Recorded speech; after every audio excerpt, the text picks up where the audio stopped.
It's time now for the Premier Podcast, the official real estate video podcast of Premier Realty Group of West Tennessee. We have 3 offices to serve you in McKenzie, Paris, and Huntingdon. Online at prealtygroup.com. Now, let's get started with today's Premier Podcast.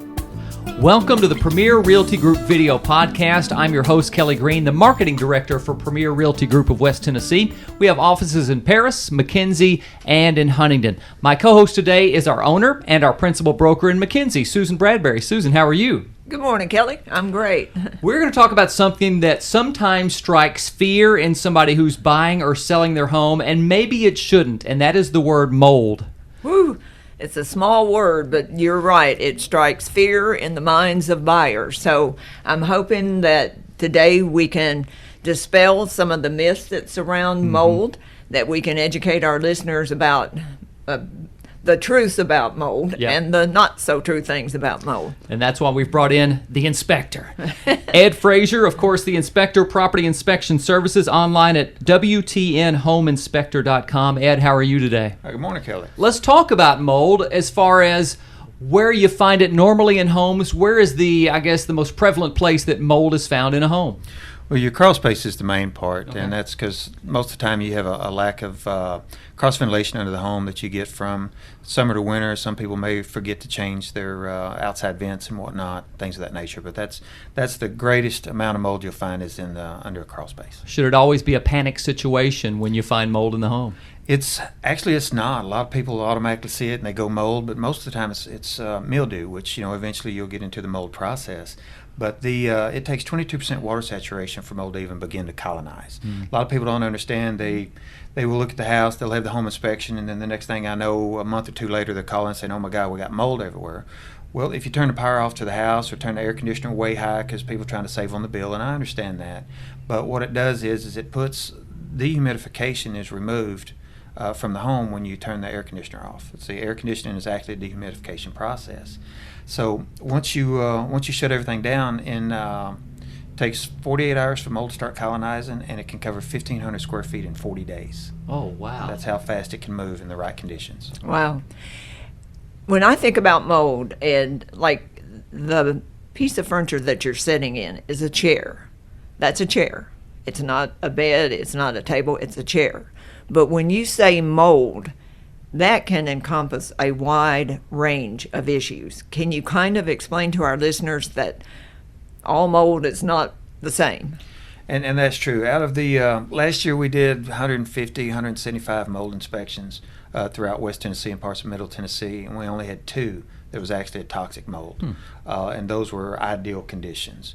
So the majority of the time it is just a flash that can be wiped off with just simple bleach water.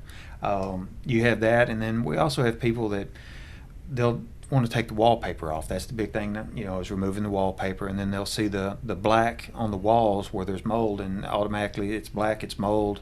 Oh my God, we're all going to die. And that's not the case. And what happens there a lot of times is the glue that was put on there had the right amount of moisture content, so that's where the black spots will come from once you remove the wallpaper. How do you confirm there is mold in a home? Can you see it with the naked eye? Is it the smell? Do you use special tools or equipment to find the mold? How is it discovered? Of course, a visual inspection is always the best to see the mold. If you're getting the flash or the traces for like what you're saying on the chair, say they turn the power off to the house, our lighting systems we use will change colors when it hits mold. So we have that, as well as we have the aerosol equipment that we use to do the formal testing, to where I can take anything from air samples to slides to swabs, and then I send it to a lab in Atlanta, have it analyzed to see what we're dealing with. And then we'll have a remediation process from there. So we need to know what type it is before we go any further, but the types that we've ran into around here, you can simply go down to Lowe's and buy the mold spray and do a lot yourself, or call one of our local companies that specializes in it. And I think that's one of the things that people don't understand, that somebody cannot come in and they can tell you you've got mold, but they cannot tell you that it's harmful mold until it's sent to a lab, until it's tested. That is so correct, and that's one of the big issues that I have with some of the people that analyze it. I'm not calling out any company because it's abroad, but the pressure cell, when you come in, you buy a house, you see something growing, you call these people and they tell you got mold and it's going to be thousands of dollars, and everybody just automatically gets upset. And that's an understandable. But when you look at the cost, when you get the bill and it's $400 to $600 to remove it, then what was the point of scaring somebody to death over $400 to $600 worth of damage? And what about the word black? I mean, you hear black mold, black mold. Talk about black. Well, and that's a good point. Your molds, black and green, is your main colors on mold, and you get your kind of grays, and then that's where you go to moved into mildew and things of that nature. But just about all mold in our area is going to be black in color. So black in color and black mold is two different, not the same thing. Two different things. And that's one of the biggest issues is automatically they see black, they see mold. Here we got black mold, right? When you have mold, which is the harmful kind. Correct. Right. When you have mold, do you always have mildew, or is that not always the case? You usually have both. Okay. And that's just because it's a process where it's starting to colonize. Gotcha. So you're going from the mold to the mildew. And the other thing that we run into a lot is a home that's been treated. Say the construction of the home was done during the winter or the spring, and there's a lot of moisture. They got the flash mold on the floor joist. The house is completed. The humidity underneath the home has been removed through proper cross ventilation, and the mold dies. So you still have the old dead mold on the floor joist, and people will go underneath there and they'll see that, and then here we go again. It's been drove in because there is harmful mold. I mean, it can cause a lot of issues, and even the dead mold can cause some kind of allergy irritations. But it's not as scary as a lot of people lead to believe. Get all of the information first. Get the proper testing done before you actually get upset thinking that you've got to move out of the house or there's got to be major times. Now, yes, we have run into where it is a major deal, but most of the time it's a very minor thing that can be repaired easily. And can just anybody remediate mold? I mean, do you not have to be licensed to do mold remediation? In Tennessee, you do not have to be licensed to do all of it. And that you don't have to be licensed to test it. You don't have to be licensed to remediate it. It is just strongly recommended because it's like hiring, you got your buddy next door that might know how to fix your car. So you can have him come fix it and you should be fine if buddy knows what he's doing, or do you want to take it to the dealer? And that's where a professional company comes in. They're like the dealer and not your next door neighbor that fixed a car last month, so he's an expert. And so if you have mold and maybe it's tested and determined that it is black mold, the harmful kind, then you want to see that company's license if they're going to be remediating harmful mold in your home. It is good because what I would want to see is their license and their insurance to hold them accountable in case there's any other issues down the road.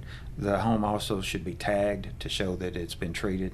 Some of our local companies do that, and that's really good because when we go underneath these homes to look at them, we can see the tags, see the last time it's treated. We'll know whether it's time for another treatment or whether we should be in good shape. Okay. So you say time for another treatment. Once mold has been treated, that doesn't mean that that's it forever? Or majority of the time it is. That is it forever, but it is always good to have it revisited about every 3 years after the treatment's been done on a total home treatment. Some of our companies around here will certify it for 3 to 5 years, and it's good to kind of go back and just double check everything. It's always good to crawl underneath your home every now and then, or have somebody crawl under it just to make sure everything is fine. Maybe when they do the termite inspection every year, just ask them, hey, how's it looking up underneath the house? Do I need to call anybody?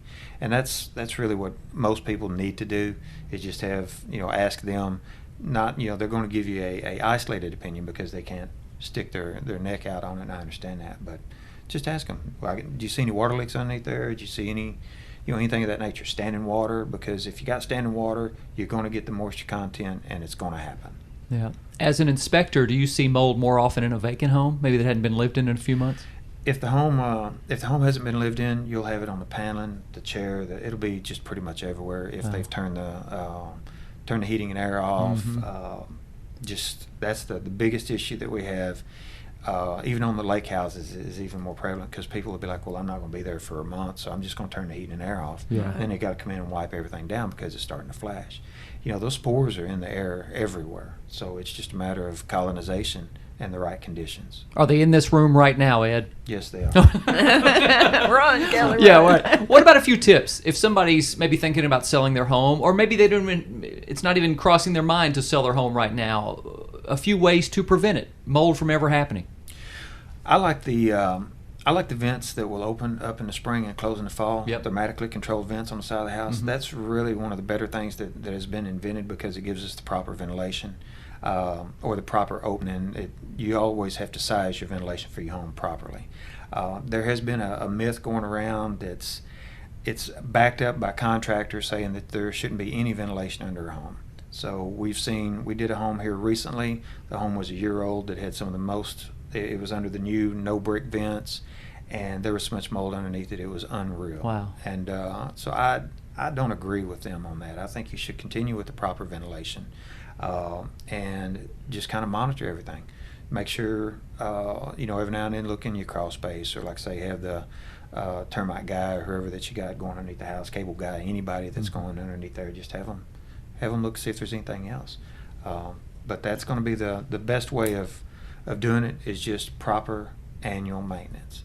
And you can't just let it go, or I'll do it next year, because that's going to get you. Gotcha. The other thing that's a little different, changing of your heat and air filter. A lot of people, they'll change it when the unit quits or freezes up. But what happens is, once that airflow is restricted, then you have the air actually going through the ducts are slowed down. They're colder. The ductwork, anywhere that it's not insulated or taped underneath the house, and there's going to be a few spots, will start sweating.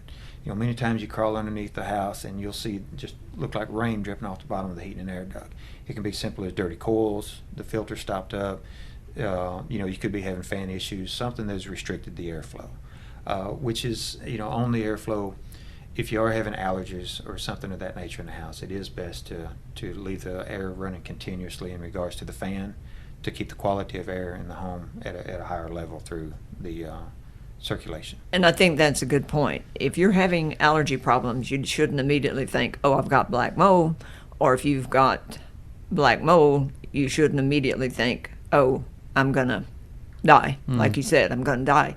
You need to get it taken care of. But I think to not panic is probably That's the biggest issue right there, is people do go into that panic mode. And like I say, just have it checked out, have it tested with a reputable company, and find out what you're dealing with before you get too upset. Because like I say, a lot of times it is really simple. If you're a do-it-yourself kind of guy, you can go down. Lowe's sells it for $30-something, some of their treatment and sealer or bleach water. It depends on how bad it is, on what the process is. But I'd hate for you to get upset and start calling people and raising a bunch of sand, and your do-it-yourself guy can go out there for $4 worth of bleach and a pump-up spray with water and take care of it. So I'm not saying that'll fix everything, Right. but like I say, know what you got before you get too upset. And the first thing people do, they call the home inspector. If they've recently bought the home, they've called the home inspector. They called the realtor. The house is falling down. We got mold. Oh my God, what are you going to do about it? Well, at the time we did the inspection, everything seemed to be fine. And then here we are, 45 to 60 days later, you're finally moving into the home, and y'all have had the electricity turned off this whole time. Right. Or they turned the heating and air up to 85 to 90, or even the one I did yesterday, they had it turned off. And that's what you've got on that day. You've got to watch before you move in. I always tell everyone that I do an inspection for, the day before close, do another walkthrough, see if there's any issues. the humidity here is a problem in the first place. And then last year when we had record rainfall, and then this year we're on track for record rainfall, I think that even makes a bigger issue. And I think you were saying that one of your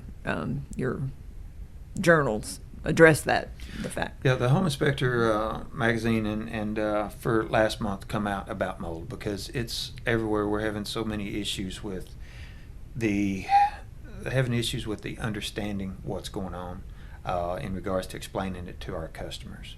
Because like I say, the home I did yesterday, it had flash mold on it, and it had mold behind the walls, and we have equipment that'll do the water saturations, and we can test with infrared and things of that nature to see what's really behind there. But you just need to be better informed. Of course, everybody's got Google.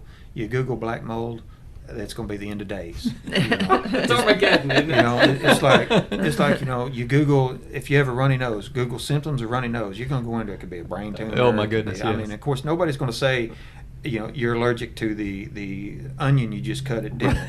It's, you know, everybody's going to go straight to, oh my God, I got Panic. brain tumor. Yeah, Yeah. and that's what, you know. I know I use different analogies, but really, you know, that's what happens is nobody's going to look at the lightest one. They're going to go to the heaviest one first. Yeah. And you know, and it could be, but take it in steps. Don't just go to the worst thing possible coming out the gate when it may be something very simply explained. You know, for example, the wallpaper, once you remove it, you see the little black spots. No, the house is not infested with mold. The glue that was put on the back of the wallpaper had moisture in it, and it colonized in those little spots. Mhm. What do? You run kills across it.